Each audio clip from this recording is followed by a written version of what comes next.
Welcome back to ShadowNode Intelligence Bureau. This is day 28. Yesterday we investigated Instagram. Today we move to Twitter/X, and I want you to understand something before we start. X gives investigators significantly more data than Instagram. The search functionality alone is in a different league. Let's get into it.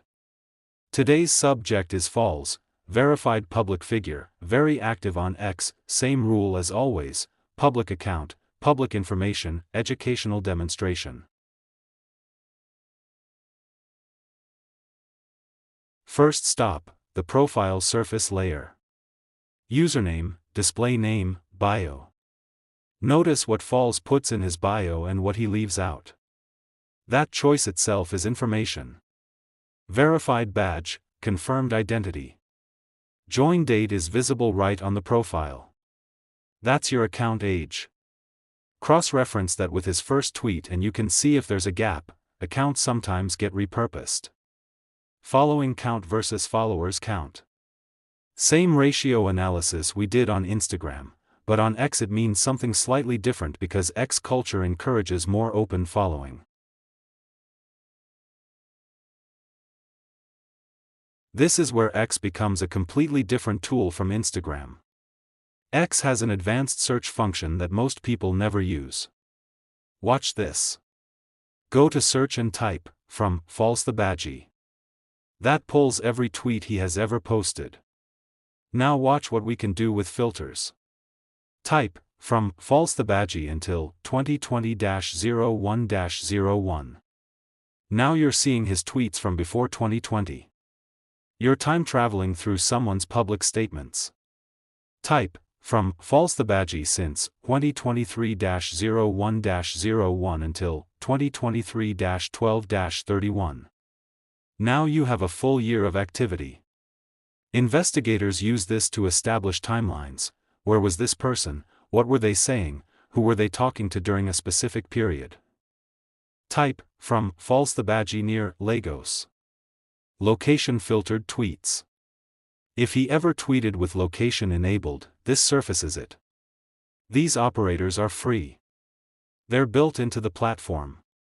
And most people have no idea they exist. Now, what happens when someone deletes a tweet? Most people think it's gone. It's not always gone. First tool, the Wayback Machine at web.archive.org. I typed in Falls' profile URL and got 72 captures, but none are accessible. This is actually common with X profiles. Twitter X has historically blocked direct profile archiving. So what do? We go deeper. Instead of searching the profile URL directly, let's search x.com as a domain. As you can see, 72,952 captures. Now let's filter specifically for Falls. We can see his profile was saved 5 times between June 2024 and July 2025. Let's open the June 3, 2024 snapshot. Now we're inside that capture. 331 saves of this specific page, going all the way back to December 26, 2013. Let's go to that first snapshot, December 2013. Look at this. Falls at this time had 23,000 tweets, 1,228 following, and only 11.3k followers. The profile picture is different. The display name is different. Now let's jump to March 2023. Different bio again. 2.9 million followers.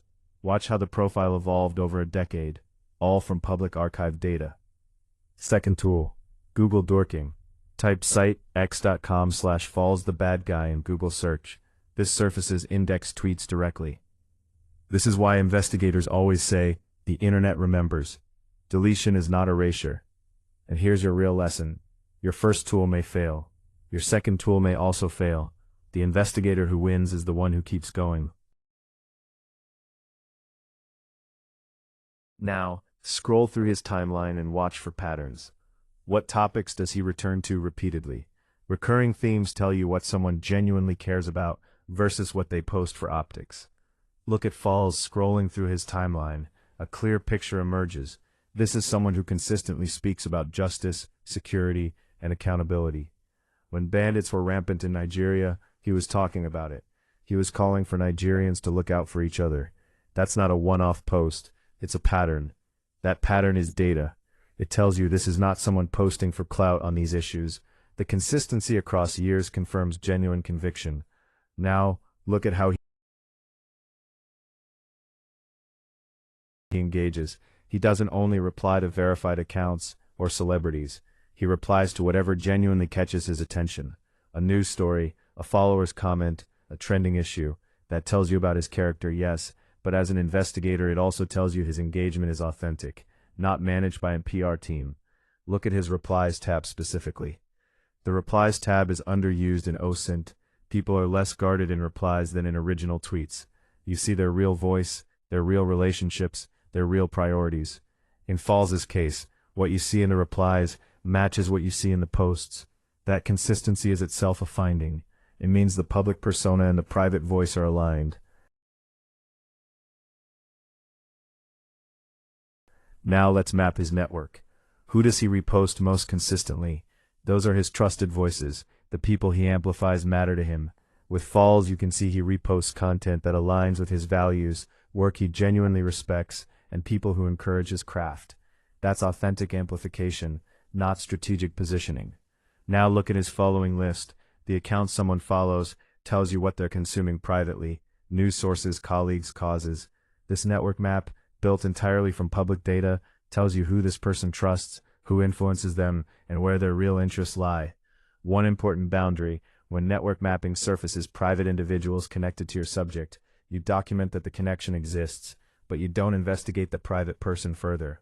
That's the ethical line in OSINT. This is why network mapping is one of the most powerful techniques in our toolkit. You never have to guess who someone really is. The data tells you.